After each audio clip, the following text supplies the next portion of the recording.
Si vous êtes promoteur d'une Wi-Fi zone, si vous exploitez un cybercafé ou si vous êtes simplement intéressé par la question de réglementation liée à l'ARCEP, alors cette vidéo est très importante pour vous.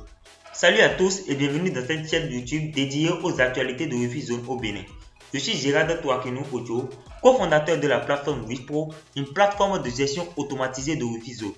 Je vous invite à suivre cette vidéo en intégralité car les informations qui vous seront partagées seront directement liées à l'avenir de votre activité. Si le contenu vous est utile, pensez à liker, à vous abonner et à activer la cloche de notification pour ne rater aucune de nos prochaines vidéos. Avant d'entrer dans les détails, il est important de rappeler la création du collectif des opérateurs Wi-Fi publics du Bénin, appelé encore le COIP Bénin. Ce collectif regroupe l'ensemble des acteurs qui exercent des activités Wi-Fi zone sur toute l'étendue du territoire national.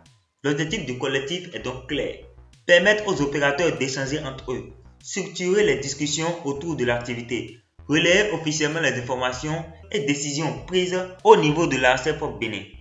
C'est dans ce cadre qu'une rencontre officielle a été organisée avec l'ARCEP le mercredi 21 janvier 2026. En raison des contraintes organisationnelles, la délégation collective a été limitée à 20 représentants. La séance a duré plus de 2 heures et a été animée par M. Romeo, l'un des représentants du COIP Bénin. L'objectif principal de cette rencontre était faire le point sur les exigences réglementaires, clarifier les catégories professionnelles reconnues et répondre aux préoccupations des promoteurs.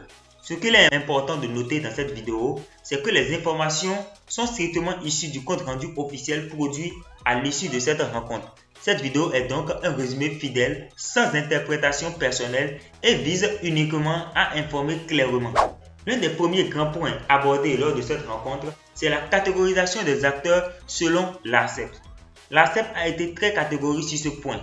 À ce jour, il n'existe que 2 catégories reconnues légalement pour fourniture d'accès Internet au Bénin.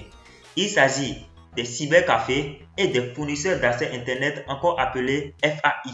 Le premier statut reconnu est celui des cybercafés. L'agrémentation à ce niveau est gratuite, mais la définition du cybercafé a évolué. Aujourd'hui, est défini comme cybercafé un lieu physique précis, un espace fermé ou clairement délimité dans lequel les clients viennent se connecter quel que soit l'équipement utilisé, ordinateur, smartphone, tablette, etc. Le point fondamental à retenir, c'est que la couverture dans ce cas est limitée à l'intérieur du local. La portée autorisée est d'environ 10 à 15 mètres. Toute utilisation d'antennes extérieures pour diffuser le signal hors du local est strictement interdite sous ce statut.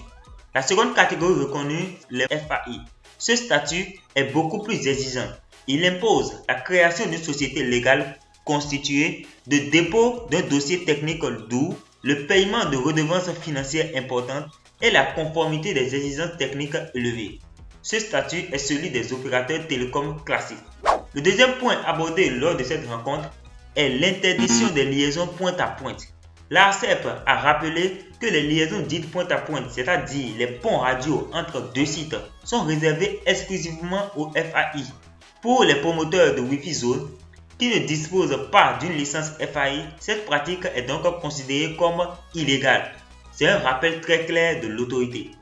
Le troisième point abordé lors de cette rencontre porte sur la sécurité et l'identification des utilisateurs. C'est le point le plus critique, celui qui a suscité le plus d'inquiétude lors de la réunion. L'ARCEP a rappelé un principe fondamental.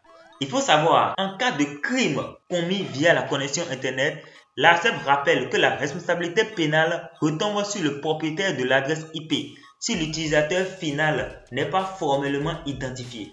Cela concerne la cybercriminalité et toute activité illégale en ligne. Selon l'ARCEP toujours, les outils actuellement utilisés par la majorité des promoteurs Wi-Fi zone ne sont pas juridiquement suffisants. Il s'agit entre autres d'un ticket, d'une adresse MAC ou une simple inscription manuelle, ce qui ne suffit pas au regard de la loi. Les FAI, eux, investissent des montants très importants dans un système d'identification conforme.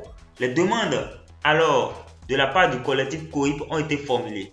L'une des premières demandes, c'est un moratoire, c'est-à-dire un délai supplémentaire a été demandé par rapport au délai initial de 2 semaines qui était censé prendre fin le 31 janvier 2026. L'ARCEP a pris note de cette demande et doit revenir avec une réponse officielle après consultation interne. Une seconde demande est celle de la création d'une catégorie intermédiaire. Les promoteurs ont proposé la création d'une catégorie entre les cybercafés et les FAI. La réponse de l'ARCEP a été catégorique. Non. L'autorité a indiqué ne pas avoir la compétence immédiate pour créer un nouveau statut.